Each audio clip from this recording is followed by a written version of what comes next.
Okay, let's run.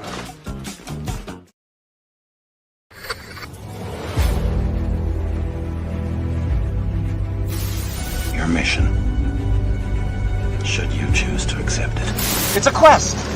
It's a quest for fun. Well, The Rock says, why don't we just cut right to the chase? Okay, now he wants to get together. Well, he wants to talk. I want you to do me a favor. I want you to tell all your friends about me. It's showtime, folks! What are you?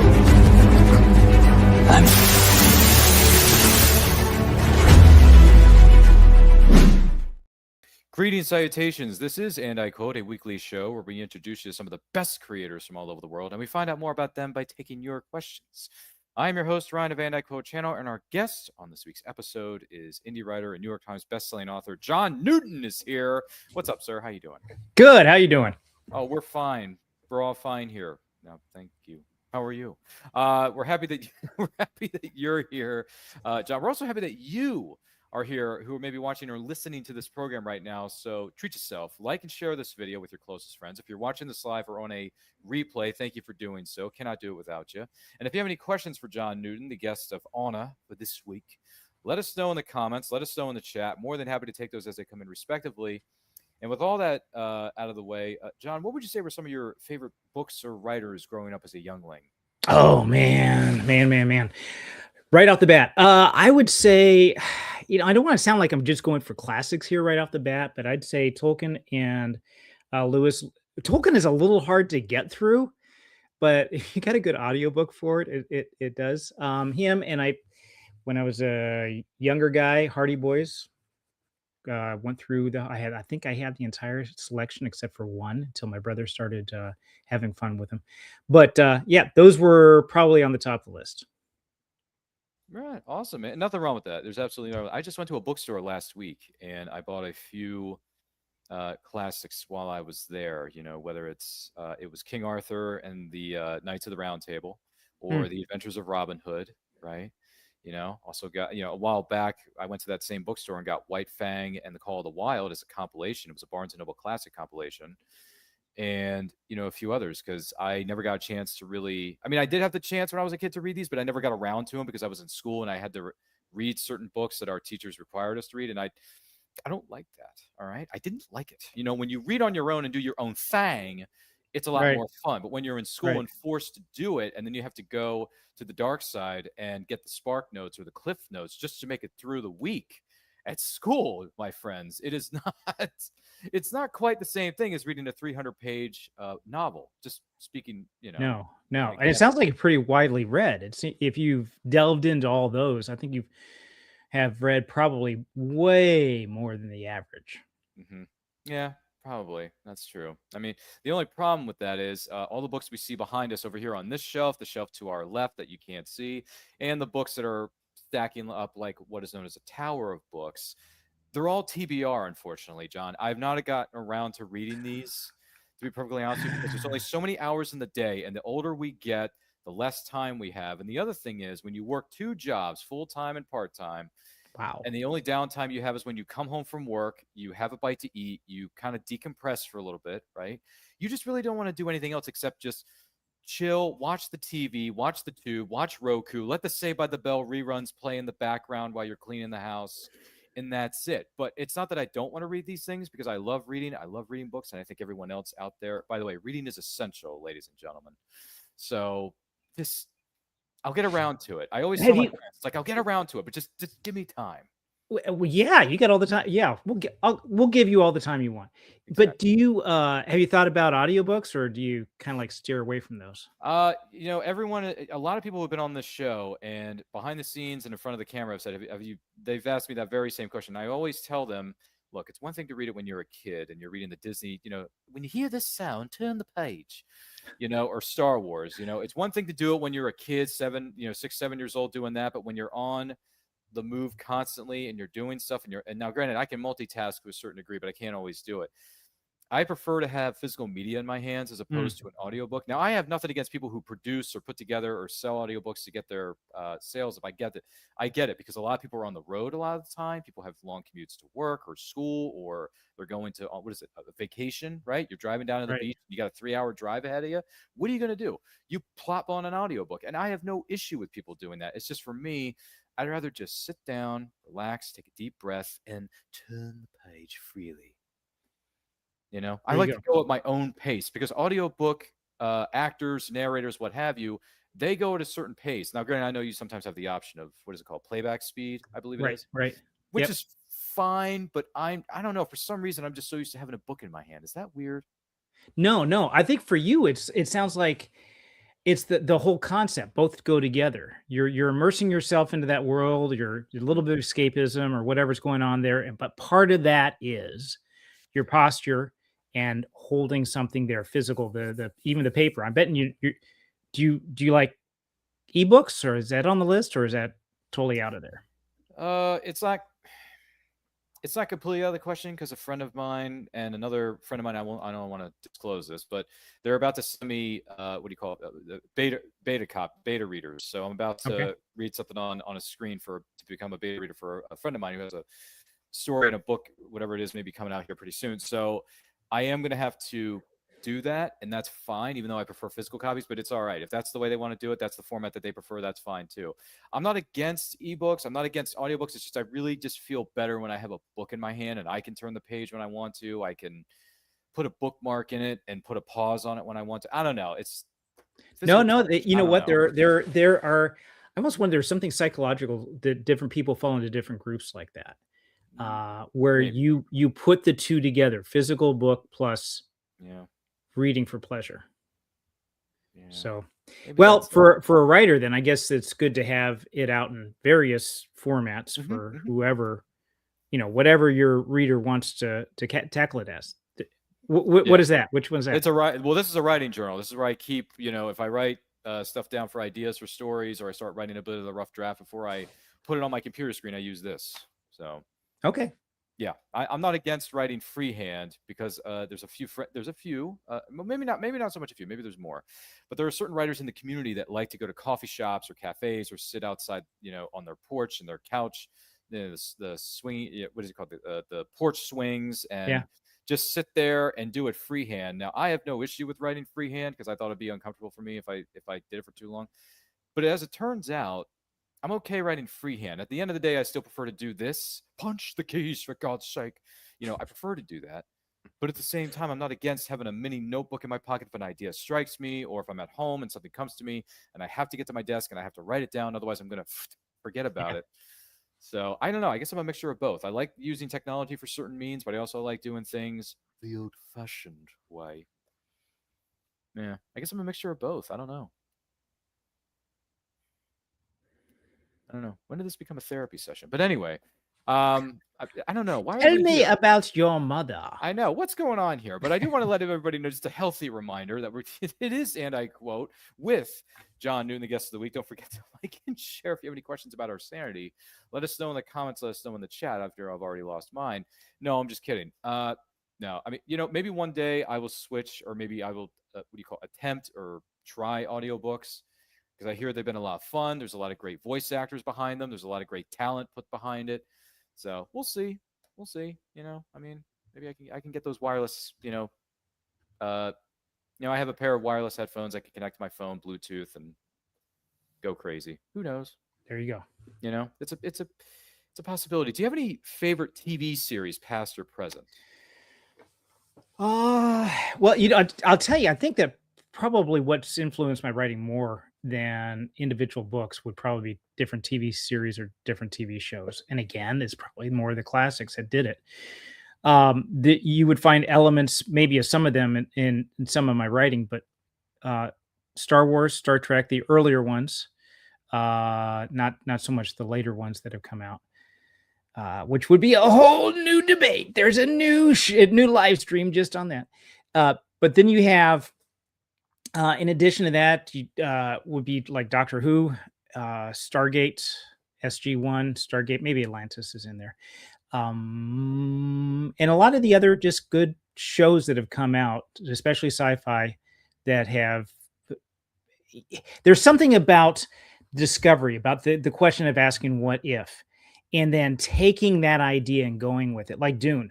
What if in the far future there was a substance that gave you incredibly long life and some kind of prescient sense?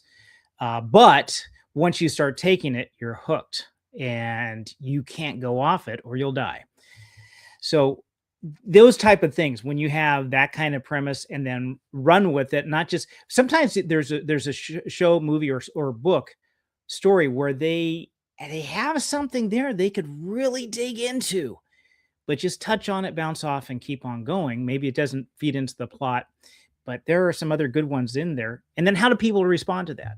What are people's reactions on an individual level? And that's where you get into the character movement from there. Yeah, that's a good point. And by the way, I like both. I grew up on the wars, but I do like the Trek. I don't have an issue with that. I like them both. Different reasons, though. But when it comes to Star Trek, the line must be drawn here, this far, no further. Anyway, that's my favorite. Picard's the man, and Star Trek First Contact is what made me become a Star Trek fan. So just remember one thing, folks. Resistance is futile. All right. There you go. That's all I got to say about that, John. That's all I got to say about Well, it. I will tell you this, that I've been interviewed Sure. many times. And there's not, it's nice to meet a fellow geek who really knows the lingo, can make a comment about something, some quote off of an old movie that we instantly know and can sympathize with. Mm-hmm. That's true. That's true. Yeah, we actually on my friend's YouTube channel, we did a 30th anniversary watch along for First Contact. It was a lot of fun. We did. That's something we like to do. That's something we do here on Night Quote Studios. We do a movie watch along every Friday night at 7 p.m. Eastern time, and we basically celebrate a movie that's turned a certain age that particular year, and you watch us watch the movie. It's like Mr. Science Theater 3000, and we're commentating as we're watching the film. So okay, good. Yeah, we did it for Star Trek First Contact. We're going to do it later this year for Star Trek 6, The Undiscovered Country. Because that turns, what is it? Is it 40, I want to say? Yeah, that turns 40. And then which one is that? Star Trek 6, Undiscovered Country. The Undiscovered Country. From the original. From the top movies, yeah. That was what is it? Odd even number Star Trek films. Mm-hmm. Even number Star Trek films are great. The odd ones not so much. Yeah, I was thinking you were talking about 5, and I thought, no. That's Final Frontier. That movie never happened. That doesn't exist. Yeah, that's out of canon. It never happened. Never happened. Right. Just like in the words of Jonathan Frakes, it never happened. It never happened. We got you. It's a made up tale. Yes. That was a show that he did too, Fact or Fiction. But yeah, no, we did it for that. We're going to be doing it. What is it? Oh, gosh, how many? We got so many watch alongs planned for this year. We're celebrating 35 years of Terminator 2 Judgment Day. That's a big one. Celebrating 30 years of Independence Day with Bill Pullman. You're just making me feel old. No. Listen, John. Age is just a number. You're only as old as you feel. We're all 25 and young at heart. That's here. true. But I mean, what was it? What was another movie we talked about that we're doing later this year? Oh yeah, I think is it? Case, remind me. Is it 75 or is it 8? No, I think it's 85 years of the Maltese Falcon with Humphrey Bogart. Wow. Which is one of the all-time greats. That's what got everybody into film noir. So you know why, John? Because it's the stuff that dreams are made of. That's what it is. There you go. So if you've never seen the Maltese Falcon, treat yourself, because it's one of the best black and white movies of all time. Hashtag those are the facts of this case, and they are undisputed. But with that being said, speaking of movies, now that we've already jumped into the circle here, do you have any favorite movies, past or present, outside of some of the ones we just mentioned? Anything stand out? Gosh, I'm going to go for something strange. I'm not going to go for like the favorite, because it's probably the same as everything. Right. As far as probably Lord of the Rings is one of the top ones up there. I don't think you could remake that again today. And they pulled it off, and Peter Jackson tried to do it again with The Hobbit, and it didn't work. But if you've read the series, the trilogy or whatever, if you read Lord of the Rings, all the books that are in there, and watch it, it pretty much follows, and they cut out a lot of the stuff that long-winded for Tolkien. Writing back then in his day, if he were to try to publish some of his stuff now, I don't think any of it would be published. Yeah. Would you agree that it's pretty much? Yeah. I mean, they are long books, and I hear granted, I haven't read all the books, but I heard he wrote like 4 pages on a tree, or something like that, or 4 chapters about a tree or something like that. Tree That's wig right. and fellowship, whatever it was, Two Towers. And that's John Rhys Davies doing all the voice work for that, by the way. That's John Rhys Davies, who's an incredible actor. He's been in the business for over 60 years. It's amazing. Voice actor for what? Well, voice actor for the Lord of the Rings. John Rhys Davies was not only Gimli, Yeah. the physical character, but he was the Right. voice of the trees in the Oh, Two was he? Towers. That Of was him. Fangorn and Yes, that was him. Treebeard. I did not know that. Treebeard. That's Treebeard. He was Yeah. Treebeard. So that was all John Rhys Davies. That was all him. And it's like, this is a guy I remember. For me personally, I remember growing up watching Indiana Jones and the Last Crusade, one of the greatest movies of all time. He's solid. Where's Indy? It's just Yes. Marcus Brody, sir. Like I remember him as that character, but I also remember him in the sci-fi television series Sliders with Jerry O'Connell. Yes. Yep. So there's that. He and then years and years later, I had to discover this. Later on in my life, John. But I also discovered he plays General Pushkin in the criminally underrated 007 movies starring Timothy Dalton. He was in The Living Daylights with Timothy Dalton. I didn't know that. Yes, he played General Pushkin, and he looks at him and says, "I think this is not a social call, Mr. Bond." It's like, no, 2 of our agents are dead. It's just, and it's Timothy freaking Dalton, man. It's like, I mean, because it's funny because growing up, I only knew Timothy Dalton as one man only, and that's Neville Sinclair from The Rocketeer. All right, I knew him as Neville Sinclair, the guy who wants the package, who wants the rocket, and then years later, I found out he used to be Bond, James Bond, and I'm like, man. There are so many connections here; it's insane. And it gets 6 degrees of separation crazy here for you, John. So in License to Kill, which is a Timothy Dalton James Bond movie, just so everybody's clear on this, came out in 1989 for the time, and in that movie, Kari Haruyuki Tagawa plays a wealthy man, bit of a gang leader, whatever it was, and Talisa Soto plays Lupe, who's Sanchez's mistress, girlfriend, whatever, Bond girl. And 6 years later, those two would reunite in the movie Mortal Kombat because he ended up playing Shang Tsung. And then she plays Princess Kitana in the original 1995 masterpiece known as Mortal Kombat. So it's amazing to me that all these actors were in different films. Their paths across. Maybe they knew it, maybe they didn't. And then they come back years later and they reunite in a different film together. It's amazing. Right. The 6 degrees of separation is mind blowing, my young friend. Well, you also would see this in games too. What's his name? You just mentioned the guy who played Gimli. Oh, he was John Rhys Davies. Thank you. I don't know why I have a hard time with his name.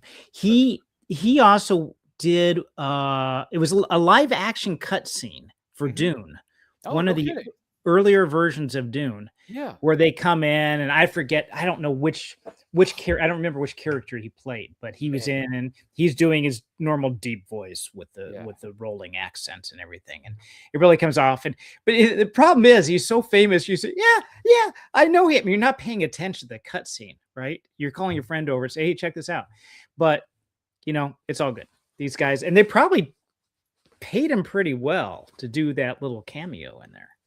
I think I'm assuming that they did. And then the best thing to wrap this all up in a nice, pretty bow when it comes to John Rhys Davies and his career is that my friend and I had the pleasure of meeting with him at AwesomeCon in Washington, D.C. It's a Comic-Con comic book convention. Oh, John, you're going to love this. So he wanted to get his Gimli Funko Pop, those little vinyl figures. He wanted to get it signed. He goes up. I'm in line with him. I'm with him. We go up to John. He gives him the Funko Pop for him to sign. He has, very specific things that he wants him to put on it, all that kind of jazz, which there's nothing wrong with being specific about what kind of items you want signed, folks. Be specific. It helps the actors and their handlers out very much. Yep. But anyway, so he's getting this thing signed, and I looked at him. I said, John, I've always wondered, what was it like punching that guy in the face in that scene in The Last Crusade where you had to punch the guy with the newspaper? Do you remember? Do you know? Oh, yeah. Just right through the. Yeah, he's like, Egyptian mayor, morning edition, run. Did you say run? Punches the guy in the face, and then the table flips over, and he goes. It's great. And I said, what was it like shooting that or filming that scene? Do you mind telling me? And he looks at me and he says, well, you have to ball up your fist like this, and when you're punching a man in the face, you got to make sure you lean in like this. You got to make sure your finger is positioned this way and lean in for that right hook. And he was just so specific about how he punched this guy in the face with a newspaper in the middle, in the middle of Iskandron, and I'm thinking, and I'm looking at Jeff, who's my best friend. He's there with me because, like I said, it's his stuff he wants to get to. And we're just like, I don't know what's going on here, but this is one of the greatest moments of my life. Like, this is great. And John tells us this story. And I said, John, thank you so much for sharing that with us. We appreciate it. I loved you as Sala. Last Crusade is my favorite Indiana Jones movie of all time. I love it. You did a great job, blah, blah, blah. It was great to meet you. We wish you always. Oh, thank you, sis. I appreciate it. It was good to meet you, too. And then he shakes my hand like we're best friends, does the same thing to Jeff. And I'm like, this day cannot get any better. Honestly, we walked away from his booth after we had our, moment in the sun. And I look at Jeff. I'm like, I don't know about you, man, but that was one of the best conversations I've ever had in my life. Totally unexpected. Did not expect to go that direction. It's great. It was freaking awesome. And Jeff's like, yeah, that was great. And he signed I saw his Funko Pop. He signed it beautifully. He signed his poster, whatever it was, his personal item signed. And it was great. And then I looked at Jeff and I said, look, if I ever get a chance and I can afford it and I can see Jeff or John Rhys Davies again, I'm going to have him sign my Last Crusade DVD. I have to have him sign it because, like I said, it's my favorite. It's the first Indiana Jones movie that I personally ever saw long before I ever saw Raiders or Temple of Doom. So I got to get him to sign it, man, because it's my favorite. It's my favorite of the franchise. It's just my favorite, hands down. So one of these days, if I ever see John, I'm going to have him sign. And the next time I see John, I'm going to be wearing my Indiana Jones cosplay. Because I have legitimately cosplayed as Indiana Jones. And I've had one person from the cast of the Indiana Jones Cinematic Universe franchise there, John, however you want to phrase it. Yeah. Short Round. I met Short Round not once, but twice. Ki-Hai Kwan saw me from across the hall. He's like, Dr. Jones, come on over here. And I run over to him, and he looks at me, and he says, this is good. You look great, Dr. Jones. You look great. And I said, this is the first time I'm ever wearing this outfit. It's the first time I've ever cosplayed. This is my very first cosplay outfit / experience. How does it look? You look great, Dr. Jones. You look great. I think you look fantastic.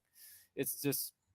That's hilarious. When you get a compliment from somebody from the family, from the franchise, John, that is a huge get. And you don't always get that. That is a once-in-a-lifetime thing.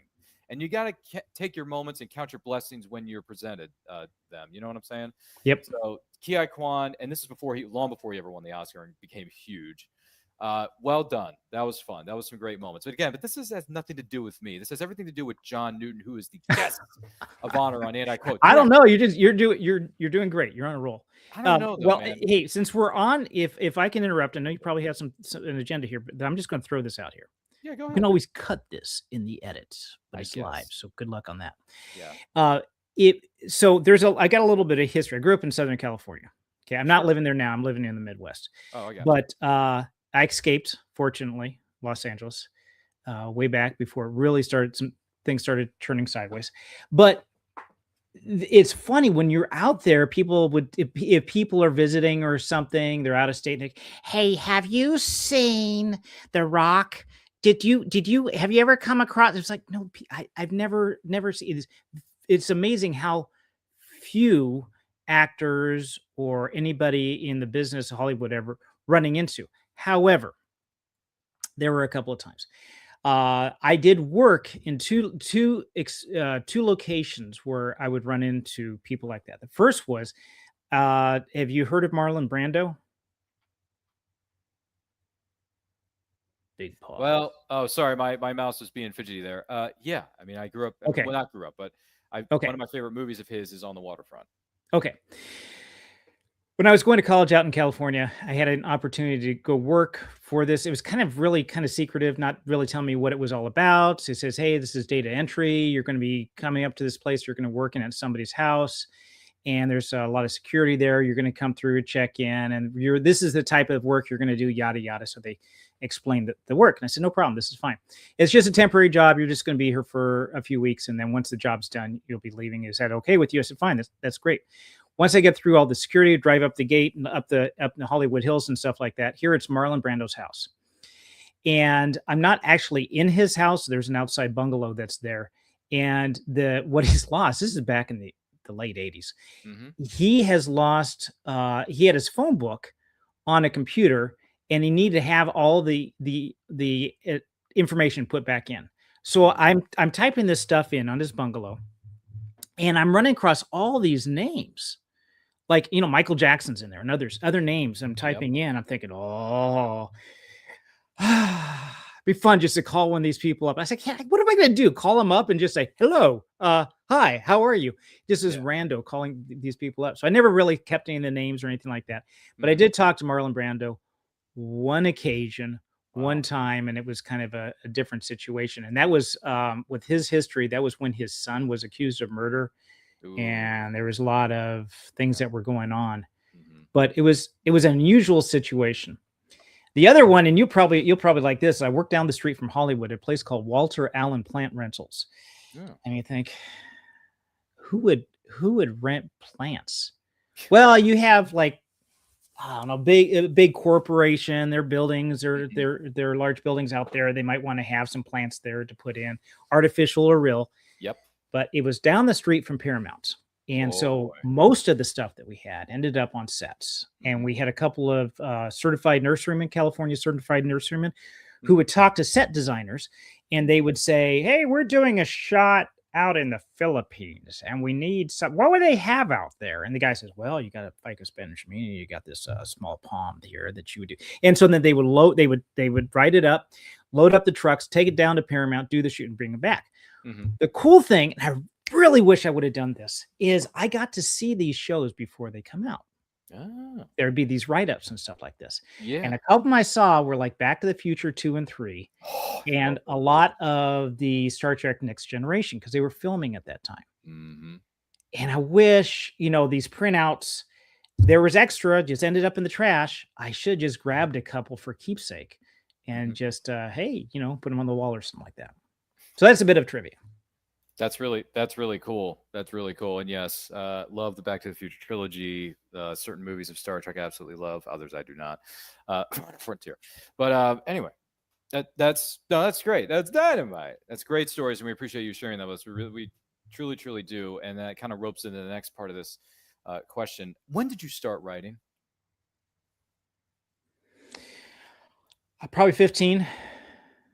Start there, and some of the thoughts that were in there, some of the concepts ended up in the current series that I'm working on. They ended up fomenting and growing and coalescing from there until finally creating the new world. So if anyone out there is doing writing for science fiction or fantasy, and sometimes a little bit of horror, world building is very big. So that's a part of it.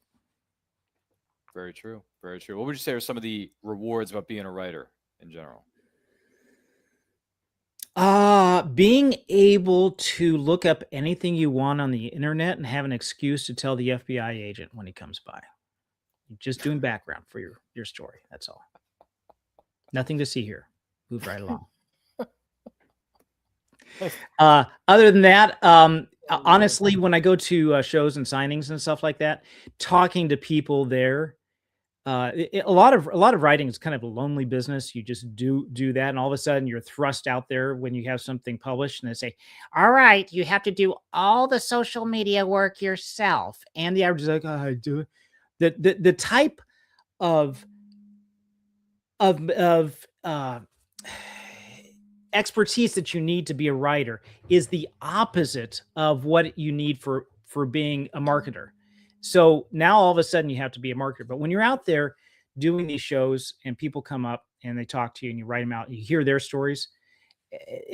I don't know. I think it's the funnest, most fascinating part. All good things. All good things. Opposite side of the fence, though. What are some of the challenges about being a writer? Finding the time to do it. And then I belong to a writers group. So critiquing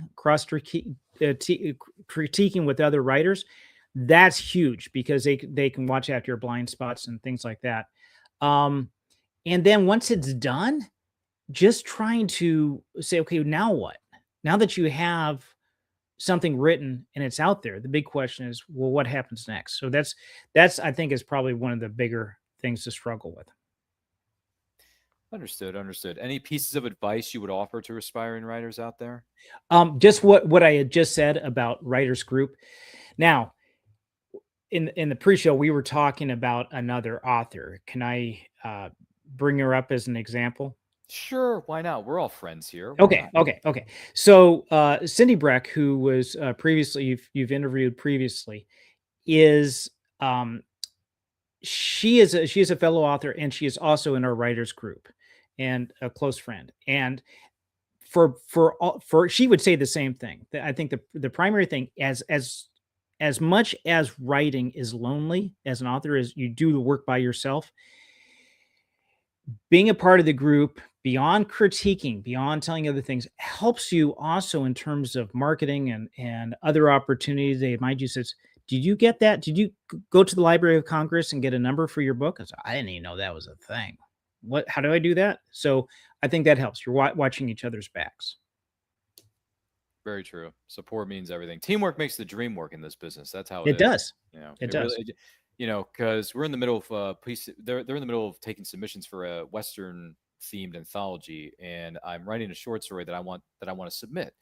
And as soon as I finish the rough draft, I put it in our writers group that I'm in on Discord. For anyone who's familiar with Discord, you know, the server and the social media app on your phone or mobile device, whatever, laptop, tablet, computer. I think you can access it all 3 platforms. But anyway, so I put it in there. I said, "Hey, this is my rough draft. This is what I have so far. Let me know what you think of it." I got a good amount of constructive feedback, and it was very, very helpful. And then I went back and said, "Well, what?" And then one of my writer friends in there, one of our fellow writers said, "What if you did it this way? And this is how I see it. You know, you do it this way, and then this, that, and the other can happen." You know, that's just an idea. You don't have to take it, but it's just an idea that I had as I was reading. I'm like, this is really good, but here's an idea that you may want to consider. And if you consider it, great. But if you don't, I'm not going to be upset. It's okay. It doesn't matter. It's your story at the end of the day. Right. So I Right. took his idea. I sat down. I thought about it, and I thought about it, and I thought, you know, this actually could work. Let me write it this way. So I put together a different version of the story with the constructive feedback that I got from 2 or 3 different people. And I put it in my story, and then I posted it again in our content for review thread on Discord. And as soon as I posted it in there, I got messages from 2 writers who said, much better. This is much better. This is great. I think it's really, really good. And I said, any other thoughts? Do you think I should go ahead and submit it? And one person said, hell yes. Do it. Get on it. That's always good to hear. It's good. Like, it's good. It's really good. What you're doing Yeah. is really good. It's much better than before. Like, you know, in the words of Palpatine, do it. So Yes.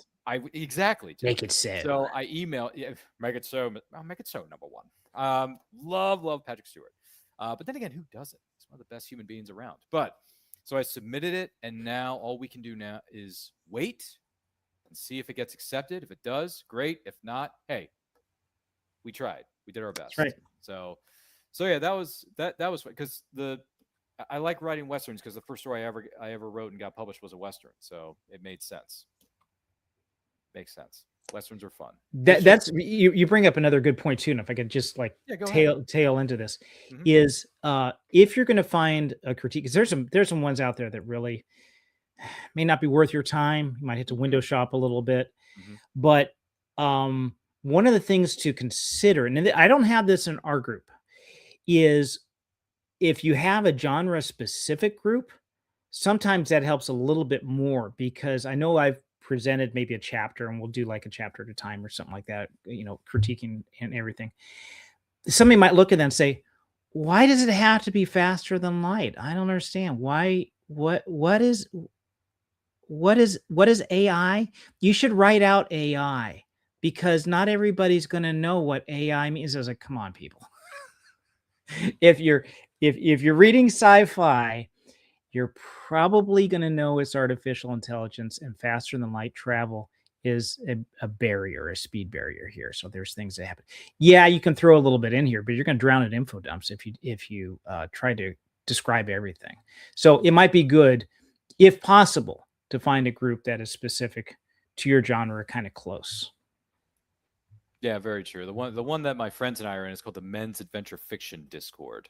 So that's the one that we're in, and that's, you know, they talk about westerns, pulp stories, spy thrillers, action adventure in the vein of Indiana Jones, The Mummy, you know, National Treasure, noir like Maltese Falcon, Casablanca. So the men's adventure fiction genre has a lot of subgenres thrown into it, and it's really, really good. And the people that we're in this Discord with is fantastic. You know, all the men and women that we talk to in that Discord, yes, even though it's called Men's Adventure Fiction, there are still men and women in this Discord, fellas. It's everywhere. It's been very, very good to me. Feedback, very, very good to me. So, you know, it's cool. And it's spun out of the Men's Adventure Fiction podcast on social media. That's how it started. So Nate and Luke are the hosts of that podcast. And that's how, you know, it all got started. This is their logo right here. So very booyah. cool. Yeah, Very booyah. cool. That covers, like you said, that covers not just one specific genre, but like sort of a group, a set that falls together. And they do. There's a lot of crossover, like science fiction and fantasy. There's a lot of crossover with that too. Mm-hmm. Some of the writers in there have written sci-fi action or sci-fi horror. Actually, now that I think about it, yeah.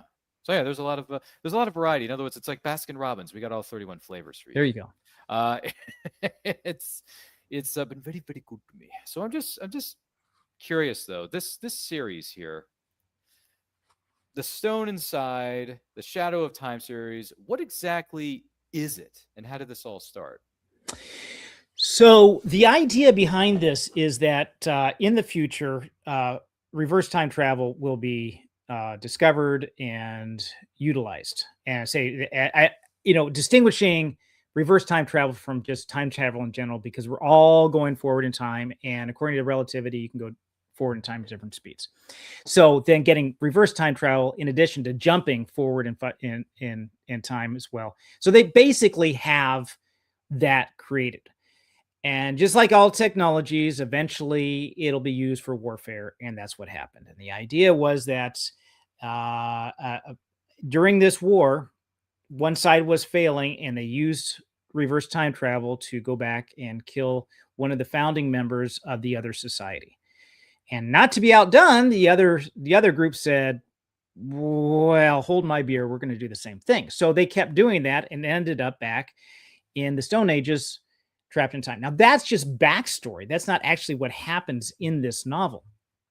What happens then next is there are all these timelines that are split. And I'm not going to go into, what happens if you go back in time. Are you splitting off another universe? Or you going back and killing your mother and you no longer exist? Thank you, Marty McFly.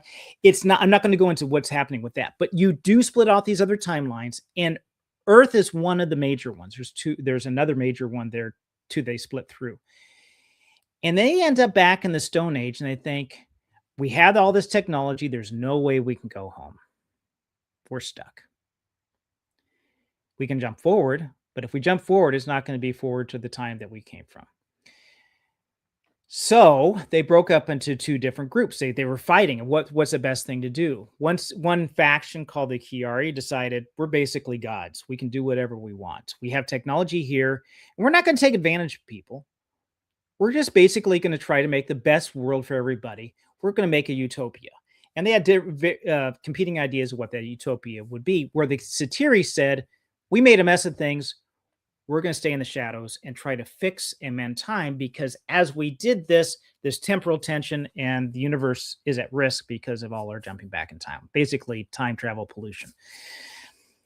So out of all that, you got this time war that's going on. Francisco, the first book, there's 6 that are prophesied or actually predicted, because they have this quantum computer that makes these predictions that are going to end the time war. Francisco is one medieval kid, 1212 Spain, who has this stone that heals anything.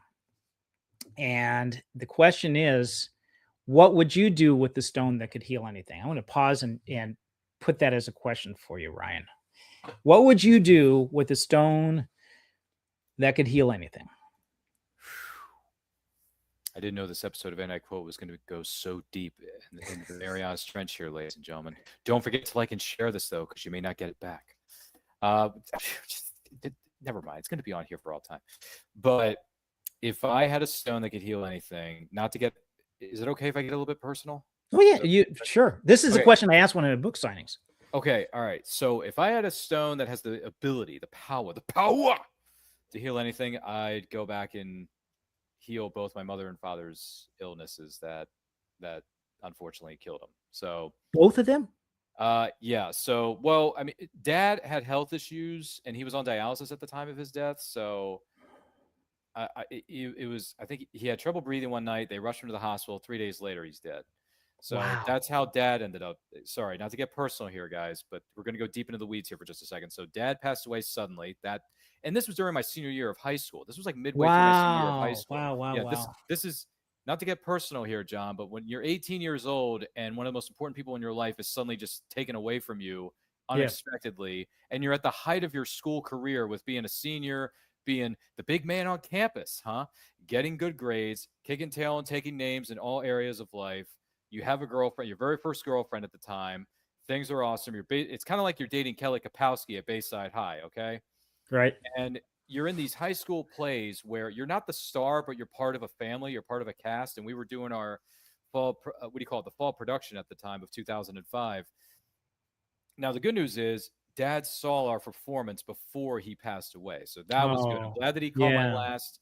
When he caught my last performance as an actor in high school theater, this is going back to senior year, ladies and gentlemen. I'm glad that he was able to see that about 3 to 4 weeks before he passed on. So that's one of the good. What do you call it? Silver linings in a very dark cloud.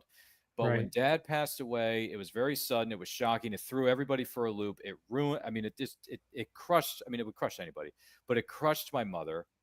It really did. But we did our best. We battled through it. We helped her. We supported her. We battled through it.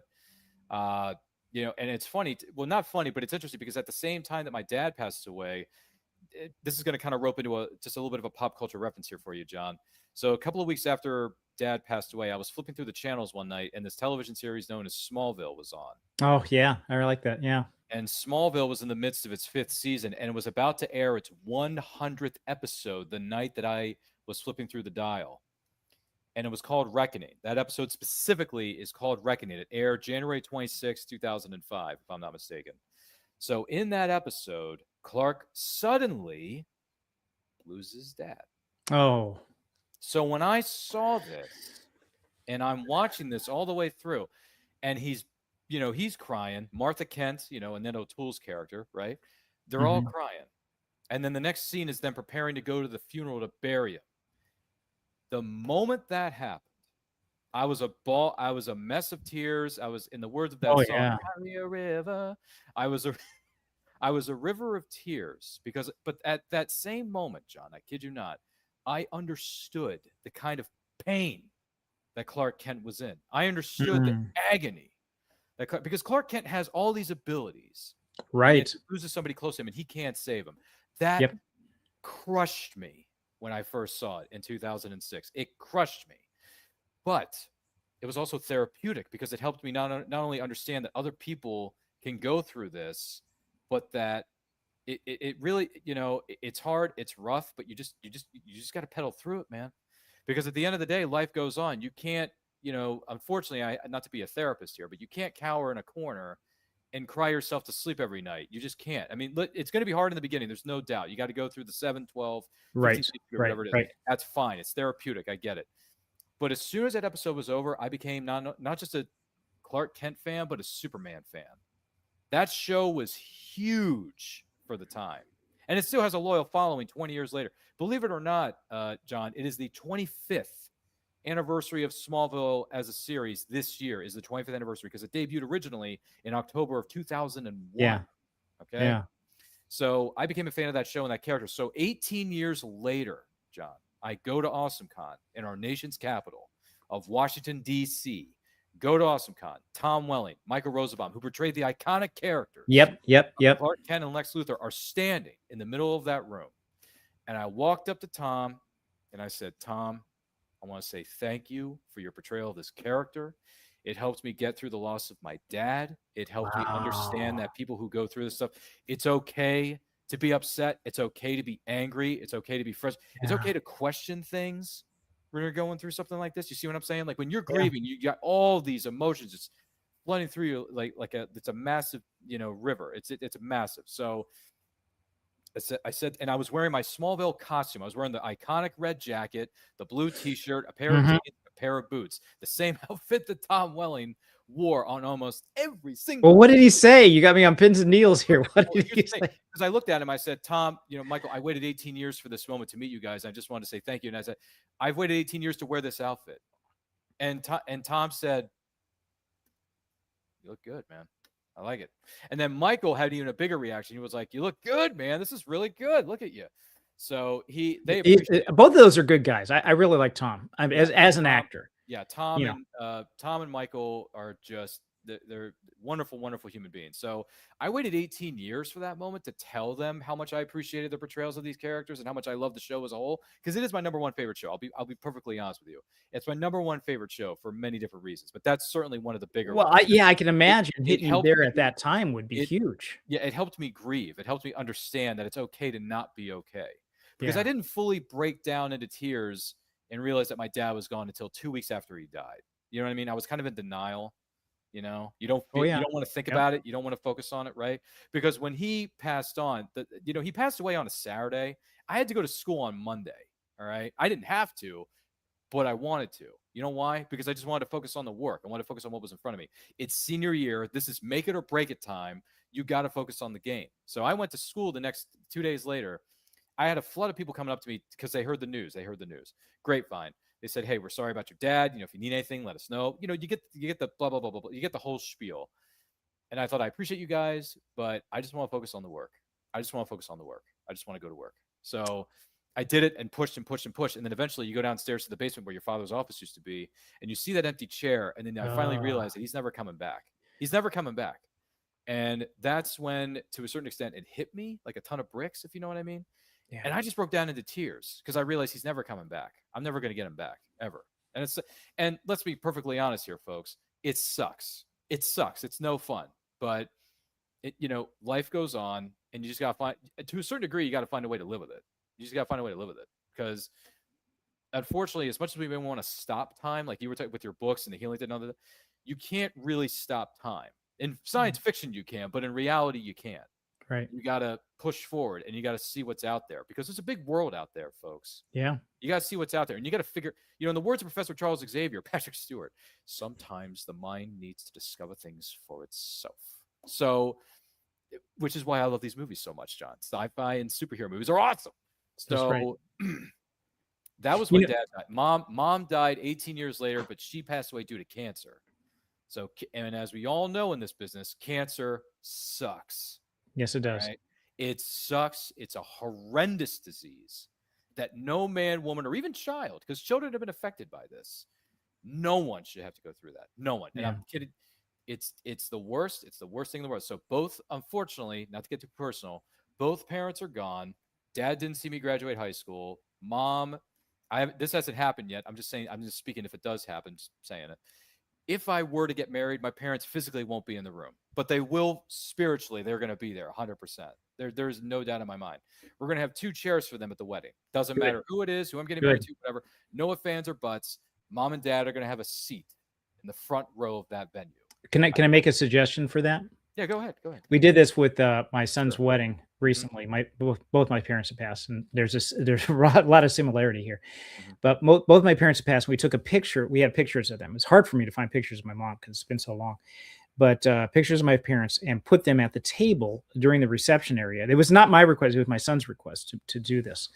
And so I don't know if that's something that you would want to do for your wedding, but it's an idea. That way that people have them put their names underneath. So the people have that, if they walk by, they have that connection there. So they can see, okay, this was them. No, that's a good point. I mean, they're going to be at the wedding, so you might as well keep them at the reception so they can dance the the night away, John. Right?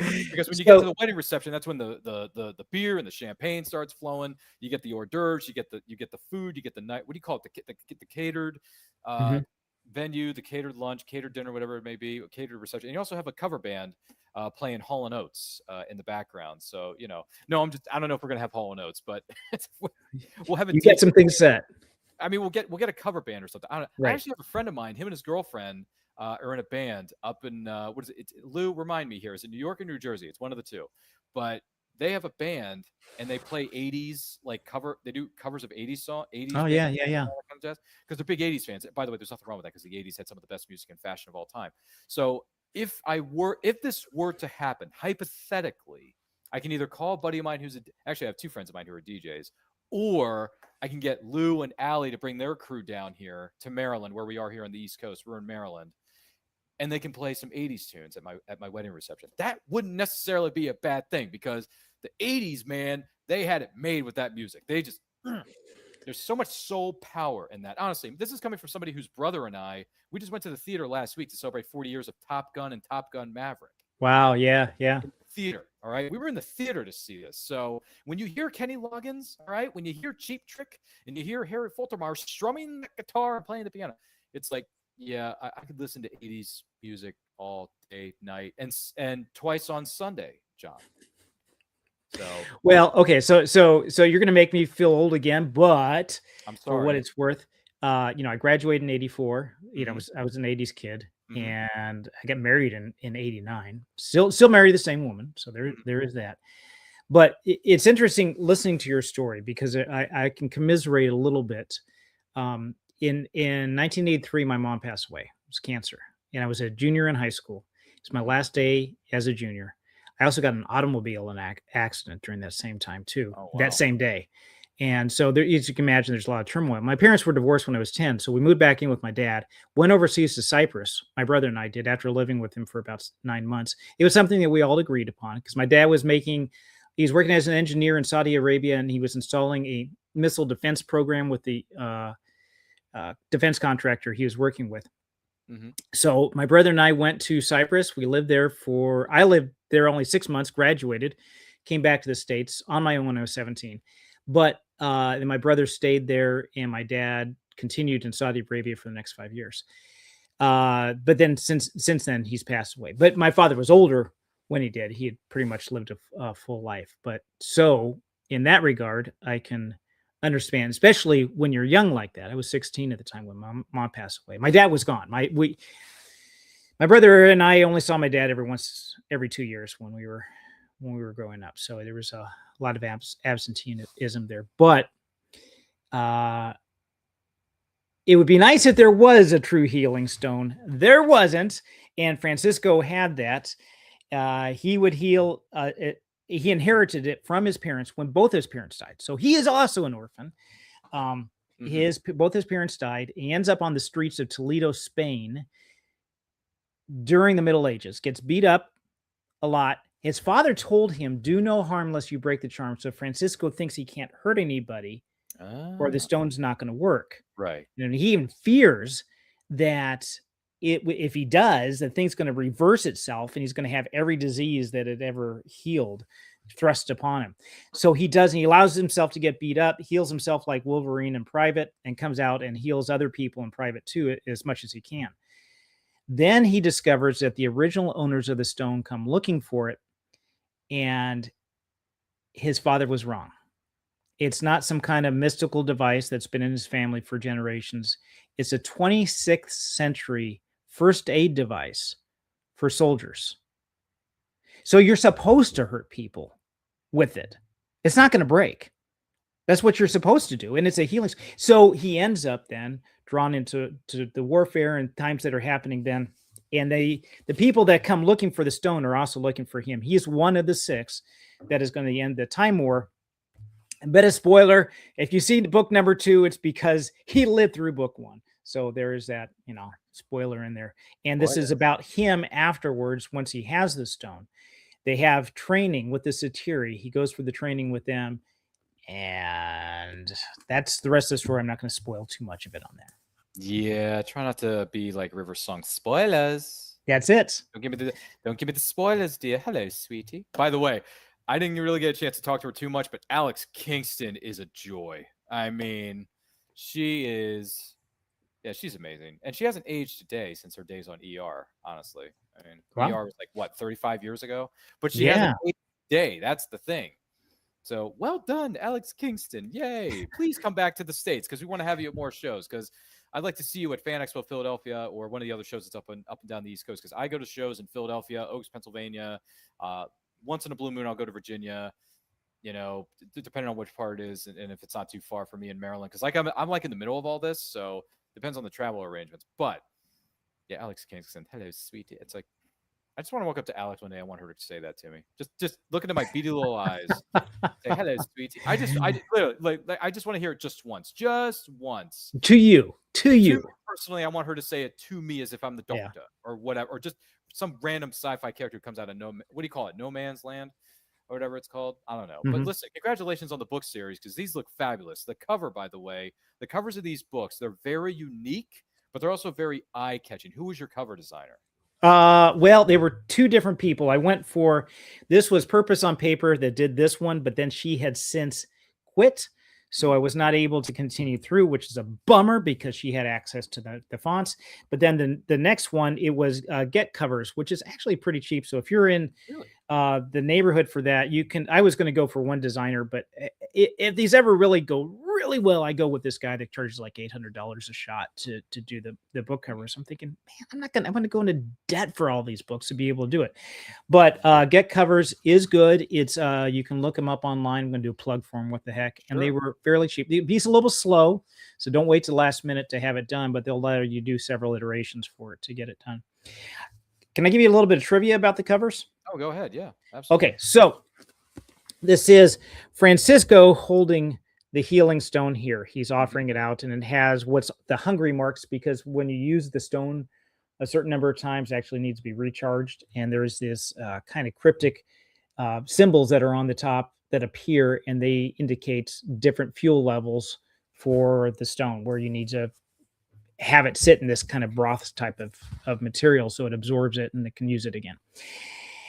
The hand that is here, we did a photo shoot to try to do this cover, and the hand is the only thing that's left. We had Francisco and his friend Sancho there. They were dressed in full medieval garb, chainmail, and all that kind of stuff that was going on. Didn't use any of it. Only used his hand. But this hand, the guy who is doing Francisco, belonged to, I can't say his name, but belonged to the son of Cindy Brick. So the other person that you interviewed, this is her, says only his hand remains, but that's there. And then in the second novel, the one who's playing Francisco here, this is one of my sons, dressed up in the chainmail and did that, and then the Get Covers did the rest. Ooh. And I did the other graphics that are on here, but they pulled it all together. So that's both of our kids are on there. That's wonderful. Congratulations on both of those. That's thank you. Fantastic. Do we not to give too much away, but not to pull a Kevin Feige or Dave Filoni and John Favreau on you here, but is there a plan for more? Are we going to get? Oh yeah. So universe? Are you going to have heroes from one series show up, and like, is there going to be are you going to cross the streams like Egon keeps telling us not to? How long is absolutely going to go for? Absolutely. Okay, so this is a duality. So you have these two books, and this is the start of a larger arc series of 12 books. Oh my goodness. So he is the one of 6. He's in Spain. Year 1212. The 2 of 6, her name is Ramada. She's the princess of Mali. She gets kicked out because she has she is accused of stealing the cloak of many colors from her father, the Mansa of the Empire of Mali. Yeah. She didn't steal it. No.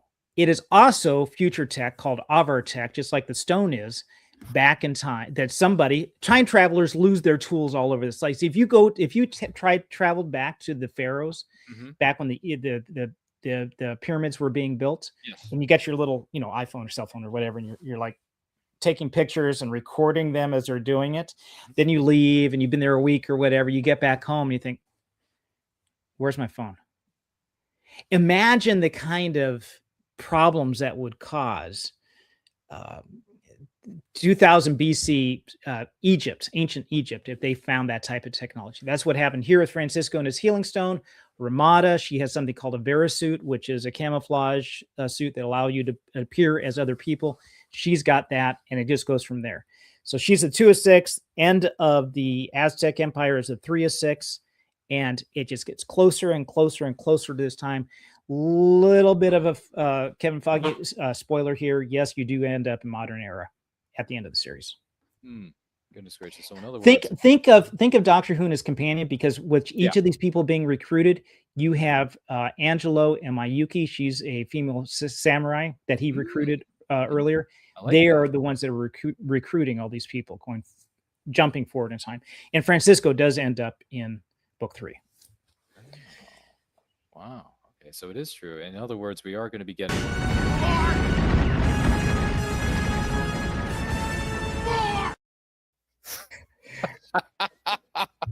Yeah, how long you been waiting to? How long have you been holding on to that one? A minute. It's been a minute. Okay, we're gonna get well more, played. Well played. lots more from John Newton. You are just reaching what is known as the tip of the iceberg with this series. Which, by the way, the covers look fantastic. The synopsis is very intriguing. In the words of Leo, you had my curiosity, but now you have my attention.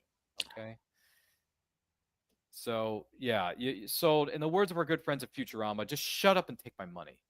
All right, honestly, just take my money. Cindy Breck, take all my money for your books because she's got a series of books out right now.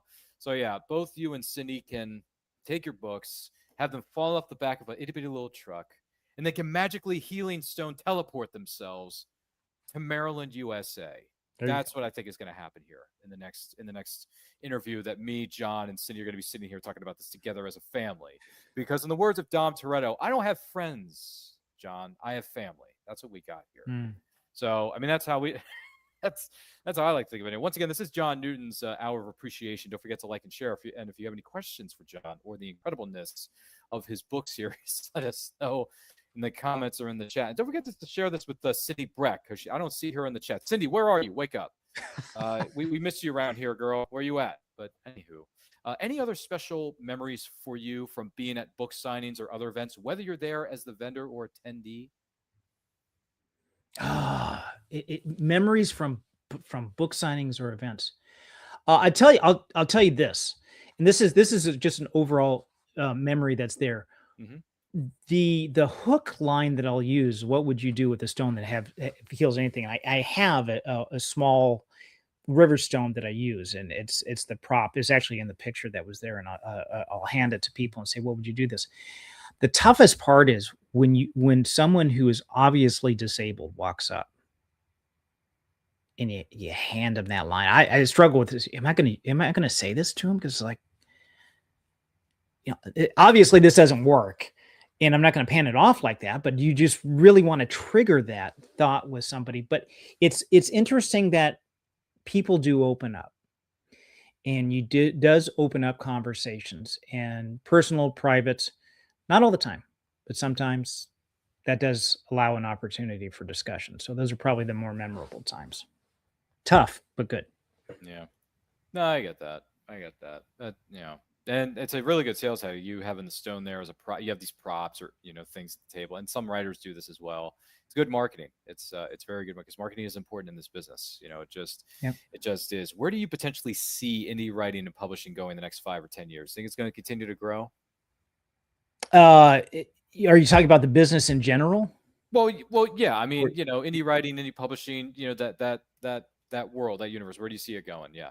Oh gosh, that's really tough to tell. I know what I have planned is there's at least one book a year that's coming out. But the industry in general, I think we're hitting another paradigm shift that's already started, and that's with AI. It is so easy now for someone to produce something. Back in the day, and I was writing a long time ago, before Amazon came out, before indie publishing really became a thing.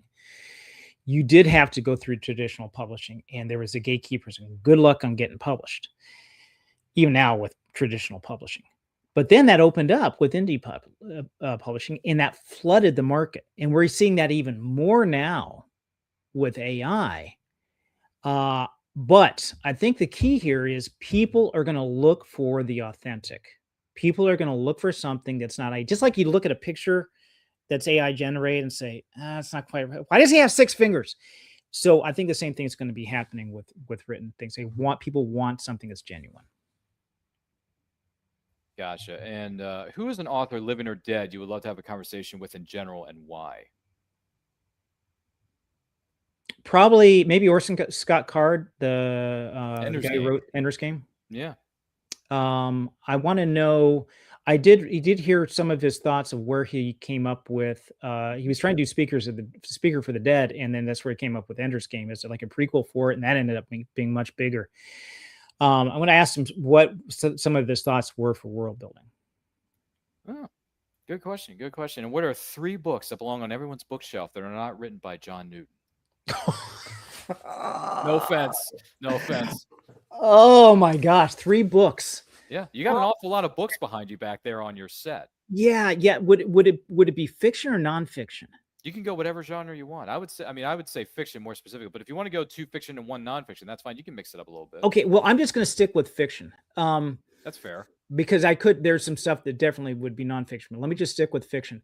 It would really depend on what somebody would the type of thing that they would like to read, but eye openers. One of my favorites was Perelandra by C.S. Lewis. It's not a very well known book. I never heard of that one by him. Yeah, he did a space trilogy, and I don't know if we have enough time, but there's some history behind that. It's very interesting. That would be one. And I'm going to be stumped on the others. Maybe I'll just go with some classics and say maybe Ender's Game. Just the story itself. Gosh, I wouldn't save that for everybody. I'm not ready for this question. Sorry, we'll just go from there. Okay, we like to have fun on this show. I am stumped. You have stumped me. I rarely get stumped. All right, I'll answer the third part of the question for you. The Empire Strikes Back sketchbook behind you, which, by the way, I don't know where that came from, but how long have you had that? Has that been in your collection since the dawn of time? Has that been there for 40 years? Since The Empire Strikes Back came out. It's literally been there for 40 plus years. Well, not on the shelf there, but yeah, I think it's actually was originally my brother's. I do have also a Star Trek sketchbook, medical manual. Oh, the medical manual. Okay. That was like 1977. Oh my gosh. I had that and a few others that are like that. I did have Deep Space Nine technical manual. That's not up there, but that was really good. But this one here is more of a classic. Yeah, sketchbook. Nothing wrong with that. And then you got another classic one. You got Paradise Lost, I see. Yes. Yeah, that's another classic of literature, so to speak. Yes, sir. That one behind you, though, is a little intriguing to me. Is God a moral monster? Question mark. Yes. Question mark. And who wrote that? Who wrote that? I never heard of this. That was Paul Copan. I did a live stream on it where you kind of dig into it because you look at some things that are in the Old Testament and say, holy cow, what's going on here? And so it delves into some of the cultural aspects, what was happening then. Was it related to the 1177? Oh, it was the end of an era. It was a big the collapse. Bronze Age collapse. Sorry. Bronze Age collapse. It was huge. That happened back then. Not a whole lot of people know about that, but that may have been during the same period of what was happening during the time of Judges in the Old Testament. Interesting. Yeah, because I noticed that behind you. I thought, that's not a question I hear every day. No. So I have my background is both in theology and electrical engineering. So I do have, in my YouTube channel, we talk a lot about apologetics and things like that too. So that's on that agenda. Not a cup of tea for everybody, but it is there. Well, in the words of that fictional character from many eons ago,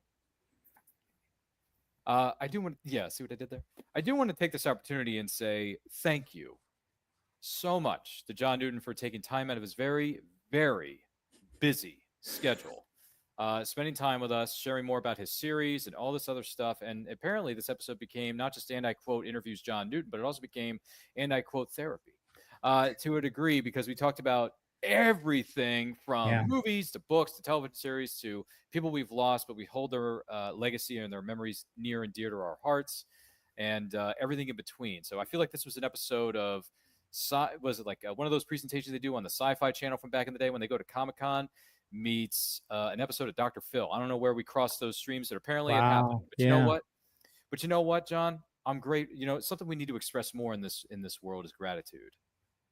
You know what I mean? And I'm grateful for this show. I'm grateful that John Newton was here with us this week. And I'm also grateful for the fact that, spoilers, John may or may not be coming back for a dun, dun, dun. For a spinoff of a sequel to some kind of different, what do you call it, presentation, iteration of this show. I'm not sure, but we'll figure that out as we go. John, thank you so much for being here. I'm Thank you. grateful that you were Fantastic. with us. I'm grateful that you shared with us a lot of things that Thank you. enhance, that you're passionate about, that you love about writing, some of the stories that have influenced you over time. But if someone does want to know more about you or purchase copies of your books and follow you on your YouTube channel, all that kind of stuff, where can they follow you on social media? Social media mostly would be my own YouTube channel, Newton Sci-Fi, SCIFI. Yeah, it's one word, no hyphen. I have not been doing as much on there than I was previously doing. At one time, it was once a weekday, the show, but then it dropped off more so I could write. I was not going to, what is like either YouTube or this, one or the other, because I'm also father of 7, owner of a business, stuff like that. So there's only so much time that I have for it. But that's probably the big one. Also, my website, Newton Sci-Fi, same name, newtonsci-fi.com, both places. Fabulous. Well, thank you, sir, for being here. I'm going to talk to you here again momentarily, so stick around for me. Feel free to grab some food and drinks we have in our virtual green room, because we live in a sci-fi universe, don't we, John? I don't know, maybe. Or maybe this is reality. I don't know. Are we breaking the reality barrier, John? Maybe. I'm not sure. But my name is Ryan. You can follow me across all forms of social media where is it? Where am I pointing to? And I quote channel. Links to where you can follow John Newton and myself are located in the description of this video. Also, we are on the road to 5,000. And once we hit that magical number, we're going to have giveaways that you, the person who's watching or listening to this program right now, are going to be eligible to win. Also, the seasons are changing out there, folks. So we have hoodies, we have shirts, we have long sleeve shirts, t-shirts, stickers you can add to your own water bottles or notebooks. In our Redbubble shop, which is located in my link tree, located in the description of this video down below, and it's in our social media bios. If you want to check out my short story, it's called Wolf of the West, which is a straight-up Western tale. That's a part of Western Tales Volume 1, published by Veritas Entertainment. You can find it on Amazon, available in ebook, paperback, and hardcover. 16 different writers, 15 different stories, with Wolf of the West being included in that equation. So if you want to introduce somebody to the genre, or you just want a good old-fashioned Western tale, saddle up with Western Tales. Oh, and here's a little announcement for you. Western Tales Volume 2 is coming soon, so stick around. Do not forget to like, comment, share, subscribe, ring the bell to be notified when the videos go up or they go live. And I quote us on Saturdays, 12 p.m. EST. Movie watch-alongs are on Friday night, 7 p.m. EST, and other forms of special programming are between Saturdays and Sundays at 7 p.m. EST. So thank you all for being here. Remember, life is better when supporting indie creators from all over the world. Take a look.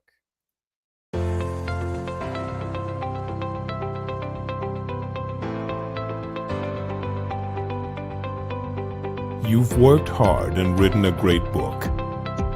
Now it's time to give it a great cover.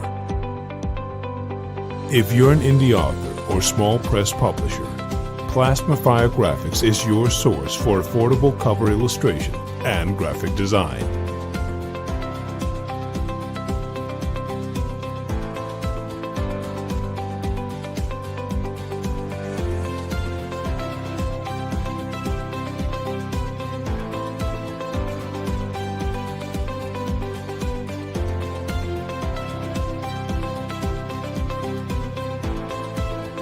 Plasmafire Graphics, when the look of your book matters to you.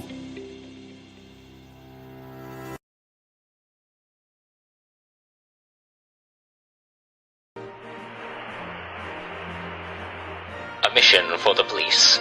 A mysterious passenger. Mitch Mayhew is carrying more than the mail this flight. Unwanted Passenger is a roaring, prop-spinning, pulse-pounding historical thriller for fans of aerial stunts, flapper-era intrigue, and reluctant heroes with debts to pay and demons to outrun. Order your copy of Unwanted Passenger today.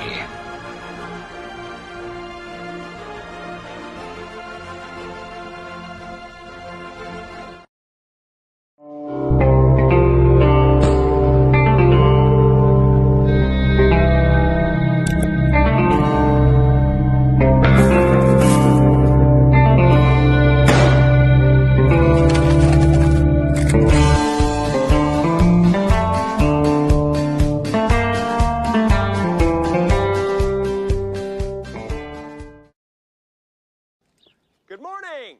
Oh, and in case I don't see you, good afternoon, good evening, and good night.